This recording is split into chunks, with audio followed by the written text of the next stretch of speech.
भज गिरिधर गोविंद गोपाला। भजो मुरली मनोहर नंद लाला। भजो मुरली मनोहर नंद लाला। भज गिरिधर गोविंद गोपाला। भज गिरिधर गोविंद गोपाला। भजो मुरली मनोहर नंद लाला। भजो मुरली मनोहर नंद लाला। भजो गिरिधर गोविंद गोपाला।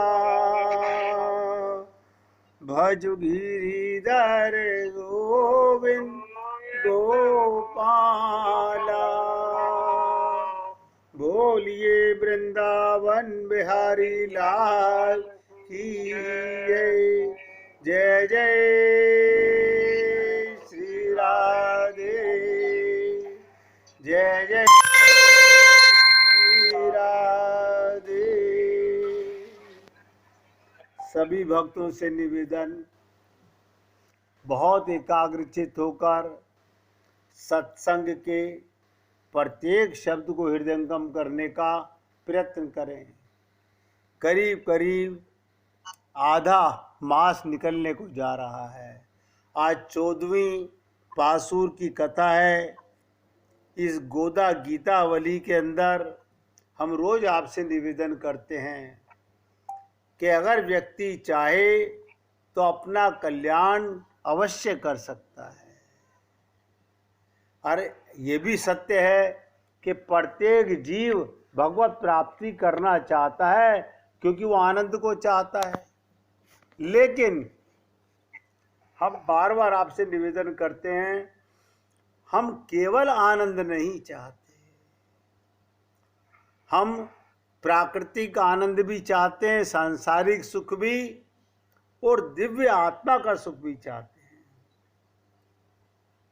वह यहीं पर आकर के हमारे पास मन एक है। ये मन जब तक प्राकृतिक सुख में लगा रहेगा तो आत्मिक सुख की अनुभूति नहीं हो सकती। देखिए, जिन गोदा मैया की मैं आपसे रोजाना आज 14वें पासुर की चर्चा करूंगा, इनका वृंदावन में महालक्ष्मी ग्राम बेलवन की अंदर मंदिर है। वृंदावन से बाहर, वृंदावन से यमुना पार माठ गांव की ओर बेलवन। यहाँ ये बेलवन क्यों कहलाता है? यहाँ बेल के वृक्षों का घना जंगल हुआ करता था। इसी कारण इस स्थान को बेलवन के नाम से जाना जाता है। और महालक्ष्मी का ग्राम कहलाता है। बेलवन में ही महालक्ष्मी ग्राम है, जहां स्थित है माता महालक्ष्मी का मंदिर।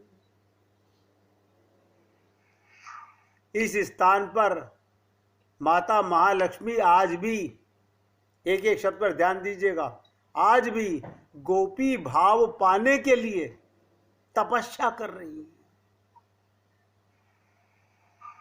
और हम सबको प्रेरणा दे रही हैं कि अगर संसार में कोई सबसे बड़ा भाव है वो गोपी भाव है। और गोपी भाव का मैंने आपसे निवेदन किया था, गोपनीय जो प्रेम दर्शाया ना जाए, छुपा के रखने वाला प्रेम, छुपाकर रखने वाला प्रेम, महालक्ष्मी मंदिर की प्रख्यात कथा सुन लीजिएगा। गोदा जी की चर्चा कर रहे हैं और आज के दिन वहां पर क्या लीला होती है ध्यान से सुनेंगे। यहाँ के पुरोहित बताते हैं जिस समय ब्रज में भगवान श्री कृष्ण ने अवतार लिया उस समय सभी देवगण, सभी देवतागण विभिन्न रूप धारण करके वृंदावन में आकर बस गए, जिसे देवलोक खाली सा हो गया रास के लिए। कमाल है। जिस समय महादेव भगवान शंकर भी महाराज के दर्शन करने के लिए वृंदावन भूमि के लिए चल दिए तो माता महालक्ष्मी को शंका हुई कि आखिर सभी देवगण कहां और क्यों जा रहे हैं। अपनी शंका के निवारण के लिए माता महालक्ष्मी ने भगवान विष्णु से प्रश्न किया कि सभी देवगण देवलोक छोड़कर वृंदावन में क्यों जा रहे हैं। तो भगवान श्री हरि विष्णु ने माता लक्ष्मी को बताया कि वृंदावन में एक 8 साल का बालक राज नहीं खोला कि मैं वहां पर विराजमान हूं। एक 8 साल का बालक महारास कर रहा है, वही देखने के लिए सब देवगण वहां जा रहे हैं। माता महालक्ष्मी को इस बात पर विश्वास नहीं हुआ। एक 8 वर्ष का बालक महारास का आयोजन कैसे कर सकता है। अपनी उत्सुकता को शांत करने के लिए तथा महाराज देखने के लिए माता लक्ष्मी वैकुंठ लोक से वृंदावन में चल दी। वृंदावन में जब राधा रानी को इस बात की सूचना मिली तो राधा रानी चिंतित हो उठी। उन्हें चिंतित देख श्री कृष्ण ने उनसे निवेदन और उनके चिंतन को होने का कारण पूछा, तुम चिंतित क्यों हो। तो राधा रानी ने कहा, माधव यदि महालक्ष्मी यहाँ आ गई और वे भी महारास में शामिल हो गई तो उनमें भी गोपी भाव का उदय हो जाएगा। और यदि महालक्ष्मी में गोपी भाव का उदय हो गया तो संसार का वैभव ही नष्ट हो जाएगा। क्यों? भगवान विष्णु कौन है? पालन करता है। ये महालक्ष्मी ही पूरे संसार की व्यवस्था को देखती हैं। तो राधा रानी ने कहा, संसार का सारा वैभव नष्ट हो जाएगा, सारा संसार ही बिना लक्ष्मी के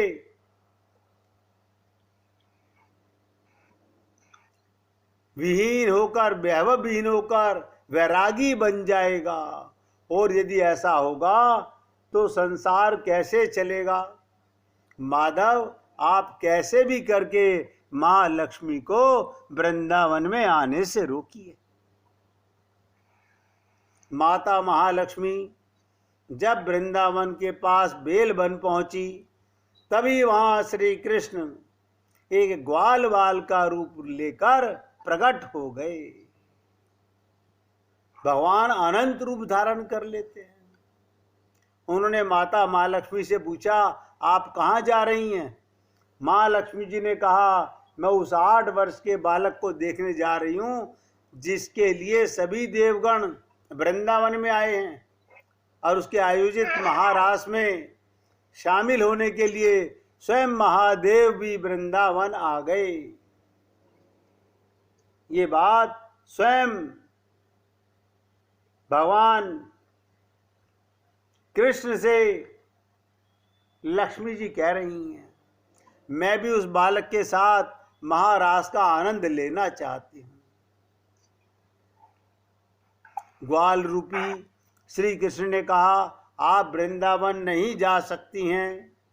इस बात से महालक्ष्मी क्रोधित होकर, ध्यान दीजिएगा, बालक से बोली, हे ग्वाल, तू शायद मुझे जानता नहीं। मैं श्रीहरि विष्णु की भार्या लक्ष्मी हूँ। मेरे वैभव से संपूर्ण संसार चलता है और तू मुझे जाने से रोक रहा है।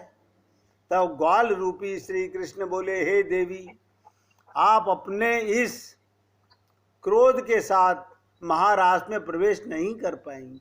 याद रखना, अहंकार और क्रोध के कारण ये जीव आज तक भगवत प्राप्ति नहीं कर पा रहा है।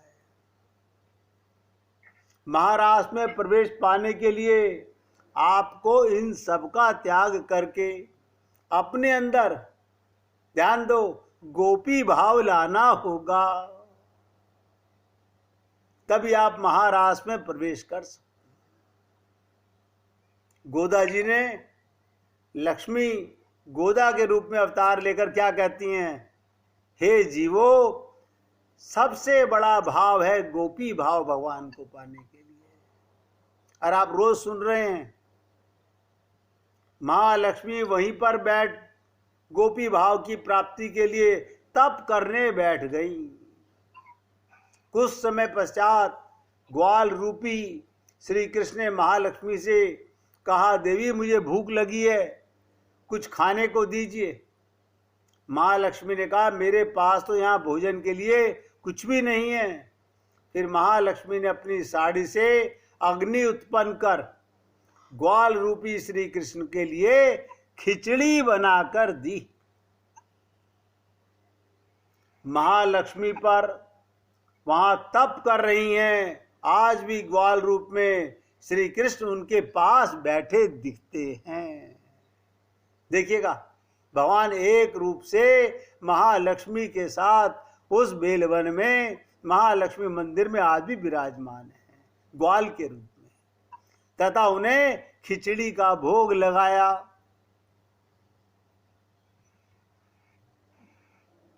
पौष मास में हर गुरुवार के दिन यहाँ मेला लगता है और जगह जगह चूल्हा बनाकर खिचड़ी तैयार कर भोग लगाया जाता है और इस मंदिर में खिचड़ी का प्रसाद बांटा जाता है। मैं तो आप लोगों से निवेदन करता हूं, ये वही गोदा देवी हम सब जीवों का कल्याण करने के लिए स्वयं अवतरित होकर गोपी भाव में आने के लिए ये जो रोजाना नई से नई सखियों के पास जाकर, और मैंने आपसे निवेदन किया था, ये सारी वो गोपियां हैं जो भगवत प्राप्ति कर चुकी है,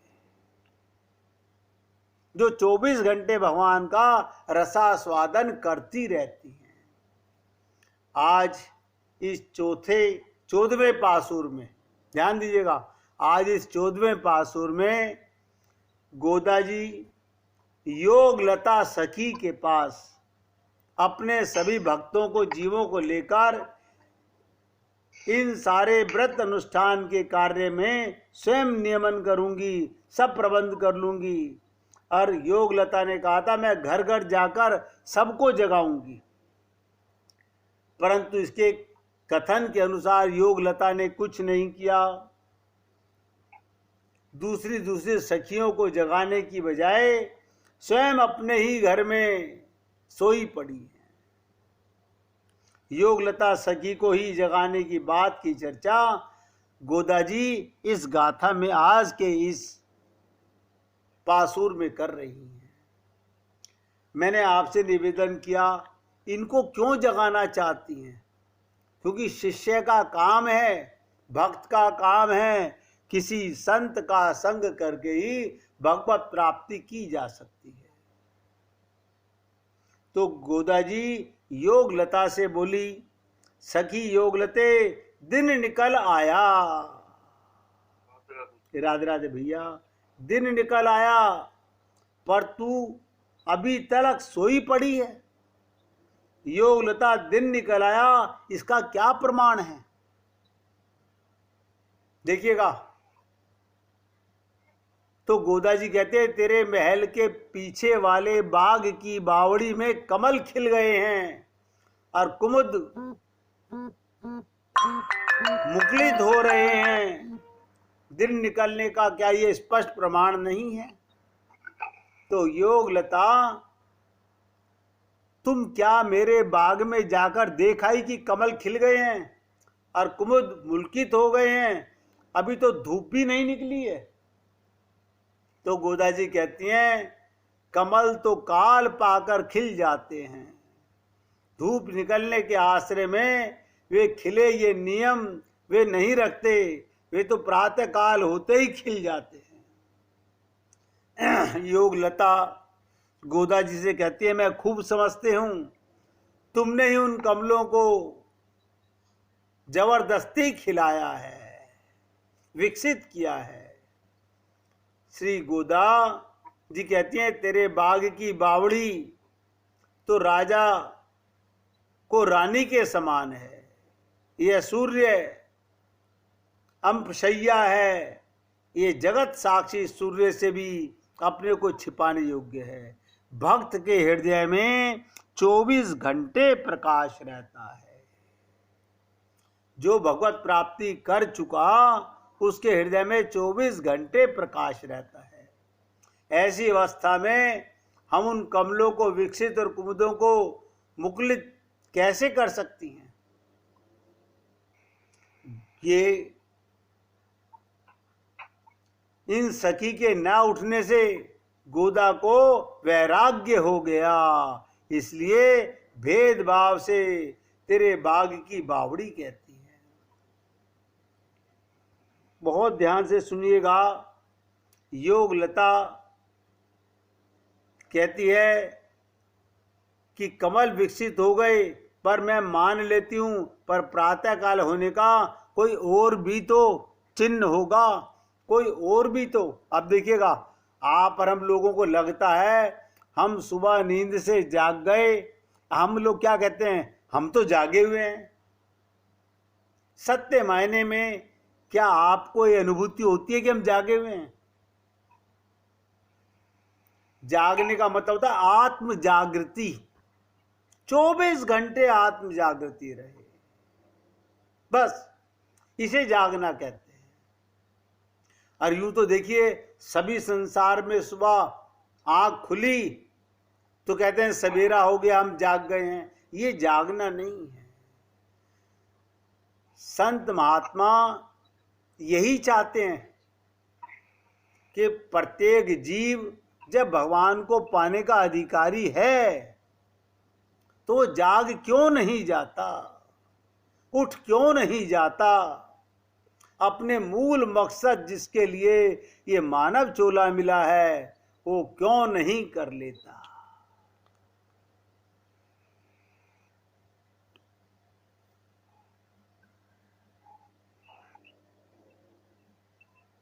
तो योग लता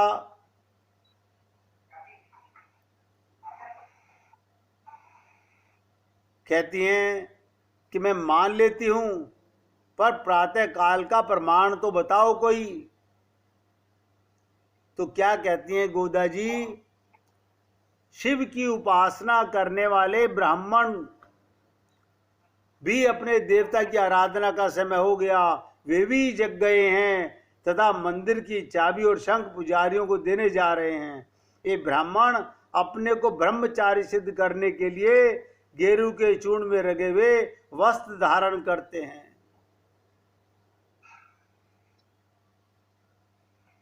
प्रातः काल होने का और दूसरा प्रमाण भी जान लो। देखिएगा, प्रातः काल होने का प्रमाण है, जीव जागा तब जानिए, जीव जागा तब जानिए जब आत्मज्ञान हो जाए। अपने को हर हाल में आत्मा मानना। हम प्लेन में बैठकर प्लेन नहीं हो जाते, कार में बैठ के कार नहीं हो जाते, बस में बैठ के बस नहीं हो जाते। इसी प्रकार शरीर में बैठकर हम शरीर नहीं हो जाते। गोपियों के कृष्ण कमाल है। भगवान कहते हैं, गोपियों मैं तुम्हारे ऋण से मुक्त नहीं हो सकता, मैं तुम्हारा ऋण नहीं उतार सकता।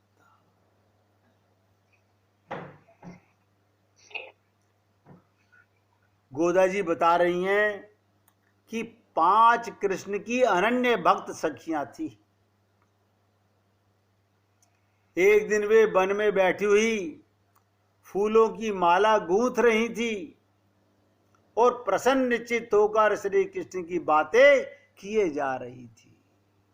ये है परम गोपी की पहचान। यही सीतारामाचार्य जी ने कहा, बैठत उठत घूमत फिरत बस यही नाद लगाए दे। यानी उनके हृदय में चर्चा है तो केवल भगवान की है। हम भगवान की बात करें या भगवान से बात करें, बस। आप कहते हो फिर संसार का काम कैसे होगा? ध्यान दीजिएगा, संसार का काम शरीर से होता है। आप लोग कार चलाना जानते हो, स्त्रियां घर में रसोई का काम करना जानती हैं, वो खाना भी बनाती रहती हैं और उनके पास में कोई दूसरा खड़ा हो उससे बातें भी करती रहती हैं। इसका मतलब आप 2 काम एक साथ कर लेते हो। शरीर से संसार का काम कीजिए और मन से भगवान के साथ या भगवान के लिए बात कीजिए। बस इतनी सी बात समझ लीजिए। भगवान से बातें कीजिए या भगवान के लिए बातें कीजिए। तो प्रसन्न चित्त होकर ये 5 अनन्य भक्त सखियां वन में बैठी हुई फूलों की माला गूंथ रही हैं और प्रसन्न चित्त होकर श्री कृष्ण की बातें किए जा रही हैं। तभी उधर से एक साधु आ निकले और साधु को रोककर उन बालाओं ने कहा, हे महात्मन, हमारे प्राण प्रिय श्री कृष्ण वन में कहीं खो गए हैं, आप उन्हें देखा हो तो बताओ। इस पर साधु ने कहा, अरे पगलियो, कहीं कृष्ण ऐसे मिलते हैं? उनके लिए घोर तप करना चाहिए। वे राजेश्वर हैं, रुष्ट होते हैं तो दंड देते हैं, अप्रसन्न होते हैं तो पुरस्कार देते हैं। तो सखियों ने क्या कहा, महात्मन, आपके वे कृष्ण कोई और होंगे। हमारे कृष्ण तो राजेश्वर नहीं, वे तो हमारे प्राणपति हैं। देखिएगा कितना संकल्प है। शरीर के पति घर में बैठे हैं, शरीर के पति संसार में हैं, लेकिन ये हमारे प्राणपति हैं। वे ही हमें पुरस्कार क्या देते? उनके कोष की कुंजी तो हमारे पास रहती है। देखिए गोपियों का प्रेम, उनके कोष की, उनका धन की कुंजी तो हमारे पास रहती है। दंड तो वे कभी देते ही नहीं। यदि हम कभी कुपत्थे कर लें और कड़वी दवा पिलाएं तो ये दंड नहीं, प्रेम ही है। साधु भी उनकी बात सुनकर मस्त हो गए। सभी गोपियां श्री कृष्ण को याद करके नाचने लगी। साथ ही साथ ध्यान दो कि साधु महात्माओं की टोली भी उन गोपियों के साथ पुरुष भाव भूल गए। आत्म जागृति होते ही नाचने लगे। सारा वातावरण कृष्णमयी हो गया। हमारा जीवन कृष्णमयी क्यों नहीं होता? सोचिए, जिस परमात्मा ने अपनी प्राप्ति के लिए मौका दिया, उसी परमात्मा को 24 घंटे जो सदा साथ रहता है, नित्य प्राप्त है परमात्मा, उसकी अनुभूति हम क्यों नहीं कर पाते? एक कारण है, हमने जान तो लिया कि हम आत्मा हैं, लेकिन माना नहीं है। अभी भी हम अपने को शरीर मानते हैं। इसलिए सभी भक्तों से मेरा निवेदन है कि हे पुण्य आत्माओं, ये गोदा देवी का 30 दिन का जो उत्सव है, इसका भरपूर आनंद लीजिए और अपने मन को गोदा जी की शरणागति करके भगवत प्रेम पाने के लिए पूर्ण अग्रसर हो जाइए। तो 1 मिनट